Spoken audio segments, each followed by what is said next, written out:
So what's in my suitcase? Did everybody get a goodie bag? Okay, so there's a couple of things in the goodie bag that I always carry with me. So the first thing I'm always going to carry with me is a wild bar and a Think Thin bar. Had anybody tried these before, the Think Thins? Probably my favorite bar. Oh, you have one already. So why do you like it? It tastes good. It's white chocolate. Deliciously, naturally nutritional. 20 grams of protein. And how much sugar? 0. 0 sugar. Okay, so probably my favorite bar on the planet, 20 grams of protein. And this is a new one that just came out, and it's chocolate espresso. So I'm going to take this on my next business trip because I thought this would be a great after dinner treat. It's about 200 calories. Think Thin. And there's also another bar that's got more nuts in it. It's about 10 grams of protein. And then this wild bar is amazing. I don't know if any of you have tried it, but lots of nuts, pretty low in sugar, and it's got about 5 grams of protein. So this is a little bit light in protein, so I'd probably use this more as a snack, or I might have this in my room as I'm getting ready, go downstairs and then maybe have an egg and a fruit bowl, and then call that kind of my big giant breakfast, but broken up over 2 hours. So breakfast, probably the most important meal of the day, 100 calories within 30 minutes is going to jumpstart your metabolism. The other interesting thing, recent research has found people who eat within 30 minutes of getting up have lower levels of diabetes and lower cholesterol risk, or lower cholesterol, so less heart disease risk if you're eating within 30 minutes of getting up in the morning. So again, gotta pack the breakfast ideas. If you're then gonna go downstairs and there's a Starbucks, my #1 meal at Starbucks for breakfast, I get this everywhere I travel. I get the turkey bacon English muffin, egg white, and a cup of coffee. It's $4 or $5. It's a great source of protein. It's quite a bit of carbohydrates, so if I'm feeling a little bit tired, I might take the top of the English muffin off and just eat the bottom of the English muffin with the turkey bacon and the egg. But it's a great breakfast. My second favorite breakfast is oatmeal from Starbucks. Really high fiber. It's got some nuts in it, which is going to really increase the protein content. But one thing to be aware of is there's a packet of fruit that comes with it, and then there's some sugar that comes with it also. If you really want it sweet, that's okay, but just maybe use half the packet of sugar, and then I put in about half the packet of the fruit, because dried fruit also has a really high sugar content, so you want to be a little bit careful of that when you're on the road. Sugar can directly correspond to your immune system, so I'm always really careful when I'm on the road, and I make sure I try not to do too much sugar, especially if I'm around sick people, which always seems to be on airplanes. You know, what is that? I sit next to somebody who's sniffling and sneezing. And so breakfast, if you're gonna go to a restaurant, I always do eggs. Reason why? Yes, I know eggs have cholesterol, and actually I have been diagnosed with high cholesterol, but eggs are not the culprit. Really interesting study came out in 1972, and what they found is that dried egg yolks can raise your cholesterol level. So everybody went nuts and said, okay, no more eggs. Eggs are really dangerous. They're terrible for your cholesterol. But if you look at who sponsors the study, I always think that's the more interesting aspect of the story. And the sponsor of that study was the Cereal Council.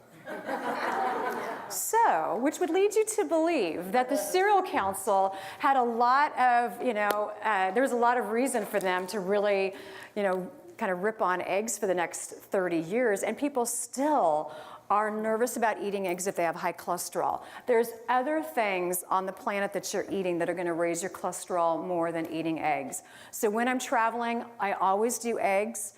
Fruit can be difficult to get when you're on the road, so if you're someplace where there's a nice looking fruit plate that's not, $20. I highly recommend you doing that first thing in the morning, but I never recommend fruit alone first thing in the morning. The reason why, it's got a lot of sugar in it, but it's good sugar, but there's still a lot of sugar. And when you have fruit without any protein with it, the fruit has a tendency to go through your system very, very quickly, and you'll probably be hungry again within an hour. But if you had a fruit bowl and maybe 2 scrambled eggs or a hard-boiled egg, you'd probably be full for 4 hours. So whenever, again, I'm traveling, I always try to make sure, how can I get my biggest bang for my buck and make sure this food lasts longer? Okay, questions on breakfast? Doing okay?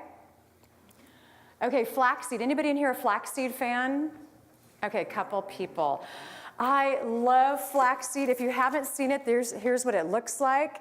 Here's what the bag looks like at Costco. I highly recommend you shop at Costco to get your flaxseed. So what I love about flaxseed, a couple things. First of all, this is probably the best kept diet secret on the planet. Flaxseed is a natural appetite suppressant. So yes, it's a little gritty and it might be tough to swallow, but what I do is if I haven't eaten well during the day, and I always travel with my flaxseed, I just come into my room, I take a teaspoon, chug it down with a glass of water, and then I'll go to dinner. That way, I've got some fiber in my system. It's got a little bit of protein. It's got a little bit of essential fatty acids, similar to what's in salmon and other types of fish. But it fills me up. It actually really fills me up. So if I'm going someplace like Italian food, which is definitely a trigger food for me, I will always have a little bit of flaxseed before I go, and then the bread on the table isn't as attractive. But if you go to a restaurant and you're starving, it could be chips and salsa on the table, it could be bread, it could be a lot of different things, and you're gonna inhale it and have as many calories with the appetizer as you would with your actual meal. Question in the back. Back on breakfast, what about yogurt? So great question, what about yogurt? This is almost like it's a plant from the audience. I just have to have a yogurt container right here. I do like yogurt, but I really like Greek yogurt and not the traditional yogurts you're gonna get at most breakfast buffets. So when you think about how much sugar you can have in a 24-hour period, a woman can have about 9 packets of sugar, 8 to 9 packets of sugar in a 24-hour period and still maintain really good health. The challenge with most commercial yogurts, this little guy right here, is 4 packets. So you have to think about it and do your math and think, do I really want to waste 4 packets of sugar on 6 bites of yogurt that doesn't even taste that great? So my recommendation for yogurt, be it home or away, Greek yogurt. And I'm going to show you what sweetener I travel with, so you can put a little sweetener on it. Greek yogurt, I consider it kind of an acquired taste. It's a little bit tart, and the texture's a little bit different. If I'm at home, I'll probably put a little agave on it to sweeten it up, and maybe some nuts and some granola to really round it out. On the road, I'm probably just going to eat it plain and maybe put some berries in it. Or if I can find some low sugar or no sugar jam, I'll mix the jam in with the Greek yogurt and just turn it into a fruit-flavored yogurt. So, great question. Thank you. Question. So the question is, what's my thoughts on flaxseed oil supplements? I think that they're fine, but the challenge with that is that there's no fiber in the flaxseed oil supplements. So one of the things I really like about just plain old ground flaxseed is it's a mild laxative. Can I say that here? Okay, we're among friends. So if you have challenges when you travel, this is a really good thing to take with you because it helps to. Okay, anyway, moving on to the next slide. So I think flaxseed oil is fine, but if I can get the seed, I'll do the seed, but the flax oil is fine in a pinch. So if you didn't want to just take a spoonful of that dry, what do you put it in just to sort of disguise it? Great question. So how do I disguise this on the road or at home? So what I would do on the road is I'd probably order oatmeal. Take this down with me and just sprinkle a little bit of my oatmeal in the restaurant or the hotel. I could also put it in my Greek yogurt, but I find that it changes the texture a little too much in Greek yogurt, so I'd have to put some fruit in or maybe some granola in with it to make it taste a little bit better.